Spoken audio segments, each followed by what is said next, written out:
You want to support Roland Martin Unfiltered? Be sure to join our Bring the Funk fan club. Every dollar that you give to us supports our daily digital show. There's only one daily digital show out here that keeps it black and keep it real as Roland Martin Unfiltered. Support the Roland Martin Unfiltered daily digital show by going to RolandMartinUnfiltered.com.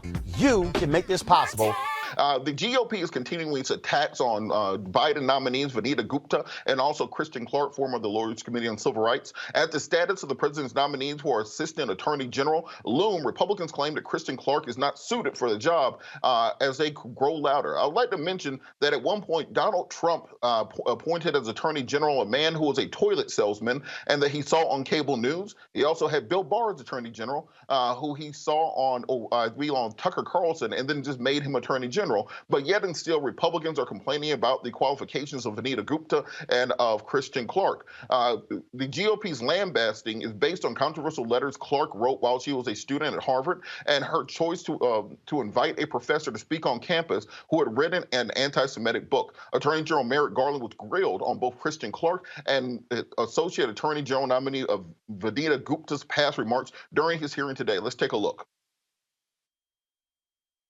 The Department of Justice has a long history of being apolitical, of exercising fidelity to law, of not being used as a partisan weapon to target the enemies of whichever administration is in power. The Obama-Biden administration corrupted that process, and we are still dealing with the consequences.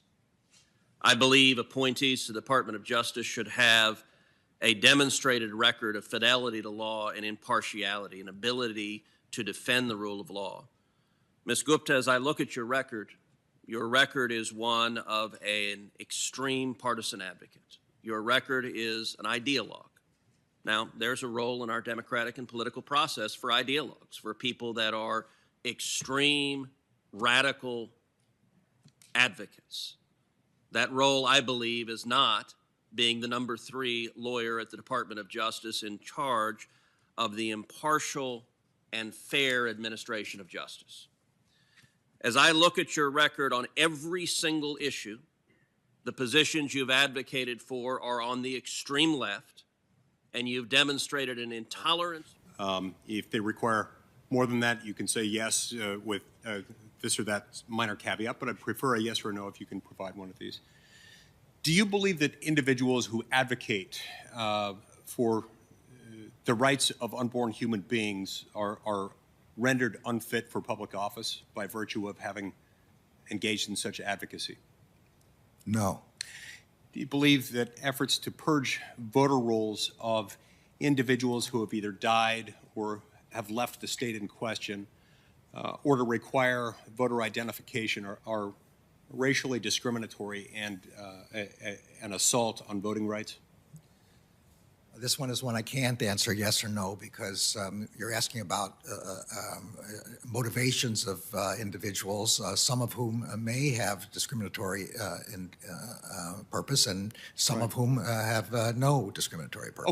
Okay. I think that answers my question there because I guess what I'm asking is, does an individual, without knowing more than that, is there anything about those comments or support for those positions that in and of themselves would make that person a racist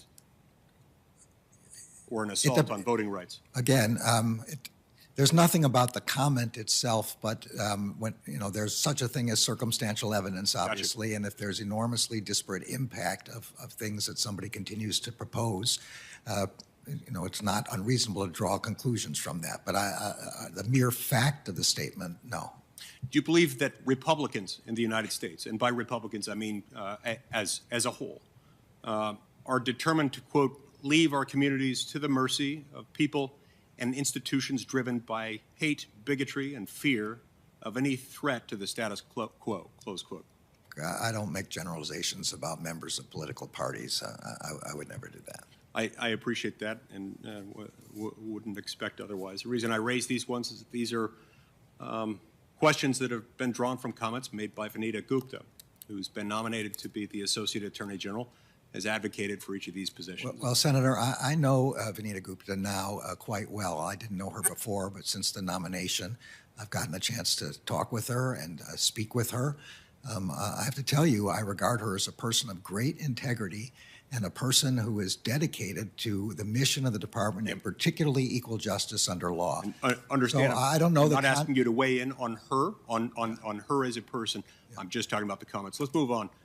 Would an individual's past statements, statements in the past as an adult, declaring that one racial group is superior to another, would statements like that be relevant to an evaluation of whether such a person should be put in charge of running the Department of Justice's Civil Rights Division? So, Senator, I've read in the last few days these allegations about Kristen Clarke, who I also have gotten to know, who I also trust, who I believe is a person of integrity, whose views about the Civil Rights Division I have discussed with her, and they are in line with my own. I have every reason to want her. She is an experienced former blind prosecutor of hate crimes, and we need somebody like that to be running the... I'm asking about the statement. I'm not asking about her as a person. I'm asking about the statement. Would, in the abstract, would someone who has made that comment, would that comment itself be relevant to the question whether that person, having made that statement, should be put in charge of running the Civil Rights Division? All I can tell you is I've had many conversations with her about her views about that, about the Civil Rights Division, about what kind of matter she would investigate. What about anti-Semitic comments? Would those be relevant to someone wanting to run the You Civil know Rights my Division? views about anti-Semitism. Right. No one needs to question those. I'm not questioning your view. I know you're not, but I'm also want you to know I'm a pretty good judge of what an anti-Semite is, and I do not believe that she is an anti-Semite, and I do not believe she is discriminatory in any sense. Okay, tell me this, Judge. You are a man of integrity, and one who honors and respects the laws.